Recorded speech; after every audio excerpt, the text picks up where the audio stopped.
Bonjour frères et sœurs et bon dimanche à vous. J'espère que vous avez passé un agréable week-end. Le thème que nous allons développer ce matin est intitulé La séduction de nos jours. La séduction de nos jours. Séduire ici signifie attirer fortement quelqu'un. L'obtenir comme sous un charme. L'enchanter. Fasciner quelqu'un. Manipuler. Embrouiller. Tromper quelqu'un. C'est ça la séduction en fait. Le séducteur, la plupart du temps, c'est quelqu'un qui est rusé. C'est quelqu'un qui cherche quelque chose auprès de nous.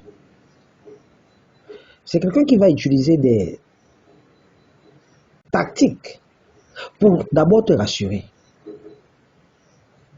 pour t'amener à l'écouter, pour t'amener à le suivre.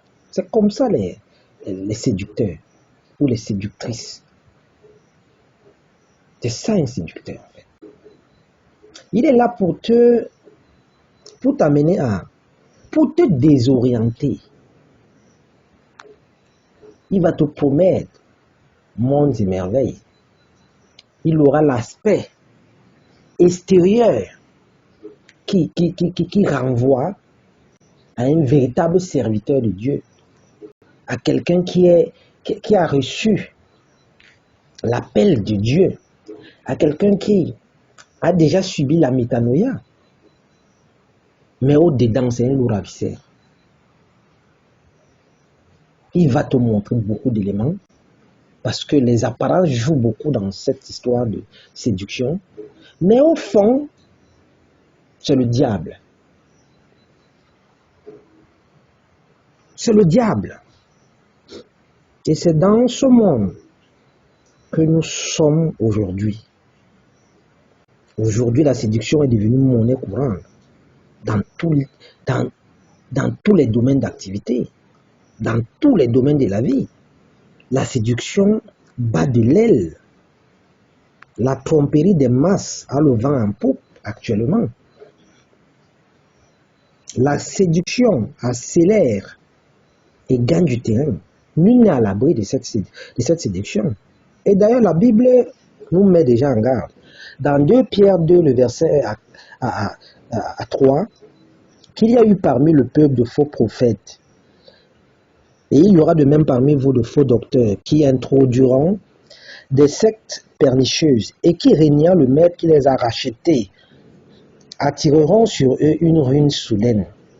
Plusieurs leur suivront dans leur dissolution. Et la voix de la vérité sera calomniée à cause d'eux. Et la voix de la vérité sera calomniée à cause d'eux, par cupidité. Ils trafiqueront de vous au moyen des paroles trompeuses. Ils trafiqueront de vous au moyen des paroles trompeuses. Eux que menace depuis longtemps la condamnation et dont la ruine ne somnole point. Voici un verset biblique très clair. Très clair. Le séducteur, qu'est-ce qu'il va faire? Il va trafiquer. Il trafiquera de toi, de moi, de nous. Au travers de quoi? Des paroles trompeuses. Des paroles qui ne tiennent pas. Des paroles qui sont là pour te convaincre. Il aura l'aspect extérieur qui va t'amener à rêver, qui va t'amener à comprendre que non, tu es arrivé là où tu ne rêvais même pas arriver. C'est ça les séducteurs, les séductrices. C'est des gens qui utilisent la ruse. Et la Bible ici dit que il y a eu parmi le peuple de faux prophètes. Il y aura de même parmi vous de faux docteurs. Des gens qui vont te démontrer par A plus B qu'ils maîtrisent les Écritures. Ils auront l'aspect extérieur qui va te convaincre. Ils auront des éléments, ils auront des témoignages, alors que c'est des lourds à viscères. C'est pour cette raison que dans Matthieu 7, le verset 15 à 20, Yoshua Hamashiach est clair. Méfiez-vous des faux prophètes. Ils viennent avoir un habit de brebis. Ils viennent comme des moines. Comme des gens qui ont vraiment subi la métanoïa. Comme des gens qui ont été appelés par le Seigneur. Mais au-dedans, ce sont des lourds à viscères. Leur but, ce n'est pas sauver des âmes. Leur but, c'est quoi? C'est entraîner la masse dans la vallée de l'homme de la mort. C'est ça le but d'un faux docteur. C'est ça le but d'un faux prophète. Et il va utiliser quoi? Il va utiliser la parole. Il va utiliser l'apparence. Il va utiliser des mots, des phrases, des versets hors contexte. Pour ceux-là qui n'ont pas la maîtrise d'aller vérifier les Écritures, ils vont plonger à l'intérieur. Oui, c'est ça les faux docteurs. C'est pour cette raison que la Bible déclare que plusieurs les suivront dans leur dissolution. Et la voie de la vérité, c'est là calomniée à cause d'eux. La voie de la vérité ici, c'est quoi? C'est les saintes Écritures. Oui. Par cupidité, ils trafiqueront de vous au moyen des paroles trompeuses. Et aujourd'hui, qu'est-ce que nous voyons? Une grande confusion spirituelle et doctrinale règne aujourd'hui dans le monde. Actuellement, qu'est-ce que nous voyons? Nous voyons la confusion dans le monde spirituel. La confusion chez les soi-disant hommes de Dieu. C'est dans ce monde que nous sommes actuellement. Dans ce monde que nous vivons présentement. Mais cela est dû à quoi? Cela est dû à ce que nous-mêmes, nous ne supportons plus la saine doctrine. Aujourd'hui, ce qu'on cherche, c'est quoi? Les gens ont la démangeaison d'entendre, de recevoir, d'écouter des choses agréables dans leur cœur. Acquérir un évangile qui correspond aux désirs des uns et des autres. C'est ça, frères et sœurs. Il faudrait que dans la vie, on soit honnête. C'est cet évangile que nous aimons tant. Un évangile qui nous fait rêver. Un évangile qui plaît totalement à la chair. Raison pour laquelle nous recherchons des foules de docteurs selon notre propre désir. D'où la croissance de la séduction. La séduction est en pleine croissance. Pourquoi? Car les faux pasteurs, les faux prophètes, les pasteurs autoproclamés, tous, etc., ont compris très vite que le peuple a des besoins. Les faux docteurs, les faux pasteurs savent quoi prêcher aujourd'hui. Quel type de canevas il faut emprunter pour attirer autant de monde? Et ils vont utiliser quoi? La séduction. La séduction. Et la Bible nous met en garde que la plus grande séduction va provenir des faux pasteurs, des faux prophètes. C'est pour cette raison que Yoshua Hamashiach, dans le discours eschatologique, il déclare dans Matthieu 24, parce que Matthieu 24 c'est le discours eschatologique, dans Matthieu 24, 4, il va déclarer: prenez garde que personne ne vous séduise. Prenez garde que personne ne vous séduise. Prenez garde que personne ne vous séduise. Les doctrines qu'on enseigne aujourd'hui, c'est quoi? C'est des doctrines des démons. C'est des doctrines qui n'ont rien à voir avec les saintes Écritures. Mais c'est ce qui est agréable à écouter aujourd'hui. Oui. Les doctrines enseignées aujourd'hui n'ont rien à voir au salut des hommes et des femmes. Les églises bâtiments poussent comme des champignons à tous les coins de rue. Tous les 2 mètres, il y a une église bâtiment. C'est un constat alarmant. Ça fait pitié.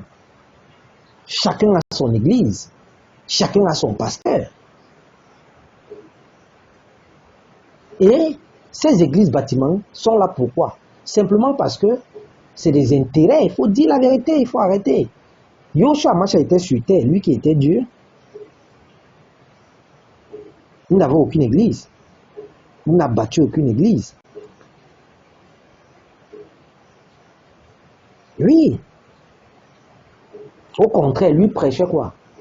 La repentance. Avant lui, c'est ce que Jean-Baptiste prêchait. La repentance. Aujourd'hui, la repentance, nous n'aimons pas la repentance. Les gens n'aiment plus ça. On n'aime pas le salut. On aime ce qui est agréable. Nous aimons ce qui est agréable. Le Seigneur lui-même, qui s'est sacrifié, Dieu qui est mort sur la croix du Calvaire, lui le chemin, la vérité et la vie, il n'avait aucune église. Au contraire, l'église qu'il est venu fonder sur terre, c'est une église spirituelle. Lui, notre Pâque. Sauf que l'église spirituelle aujourd'hui est rejetée, puisqu'elle n'apporte point d'argent. Elle n'apporte pas la gloire. Elle n'apporte pas les dîmes. Elle n'a pas de bâtiment luxueux. Aujourd'hui, c'est chacun qui défend sa chapelle, son pasteur, son prophète. C'est ça la séduction en fait. Dès que tu vois des hommes et des femmes commencer à faire de telles choses, ça veut dire que c'est des gens séduits. On doit défendre les Écritures, comme les Juifs de Bérée. Dans Acte 17, le verset, la Bible déclare qu'ils vérifiaient les Écritures pour voir si ce qu'on les enseignait était conforme aux Saintes Écritures. Aujourd'hui, chaque église se réclame d'être la véritable église du roi de gloire, où tout le monde doit s'y rendre pour avoir le salut. Oui, et les gens plantent même déjà ils ont des fétiches dans des églises pour attirer la masse, pour attirer les gens vers eux. C'est dans ce monde que nous sommes. C'est incroyable. Tu vois des églises, tu es à l'intérieur, tu te demandes qu'est-ce que celui-ci prêche. Aucun message édifiant. C'est les placements financiers qu'on apprend aux gens. Comment gagner de l'argent. Sauf que nos grands-parents ont laissé des bâtisses. Ils n'avaient pas de professeurs. Ils n'avaient pas de pasteur qui les enseignait les placements financiers. Ça veut dire que le cerveau humain a déjà des capacités pour accomplir beaucoup de desseins, pour accomplir beaucoup de choses. C'est pour ça que Dieu est tout puissant. Mais aujourd'hui, les hommes nous font croire que non, c'est eux qui remplacent Dieu. C'est pour ces raisons que Yoshua Masha, dans Matthieu 24, le verset 4 à 5, il déclare, prenez garde que personne ne vous séduise. Car plusieurs viendront sous mon nom, disant c'est moi le Mashiach. Et ils séduiront beaucoup de gens. Frères et sœurs, réveillons-nous.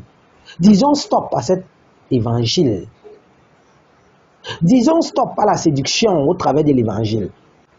Car si cette tromperie n'est pas démasquée, n'est pas refoulée à temps par les enfants de Dieu, nous courons à la disparition de l'évangile pur, à la disparition de l'évangile qui conduit au salut, qui consiste à éviter le péché, qui consiste à la repentance. C'est d'ailleurs ce cri d'alerte que notre Sauveur lance à ses enfants dans Matthieu 24. Faites attention où vous mettez les pieds. Faites attention où vous mettez les pieds, car personne n'est à l'abri. Faites attention que personne ne vous séduise. En d'autres termes, soyez vigilants, veillez, car votre adversaire, le diable, nous sommes dans 1 Pierre 5, le verset 8 à 9.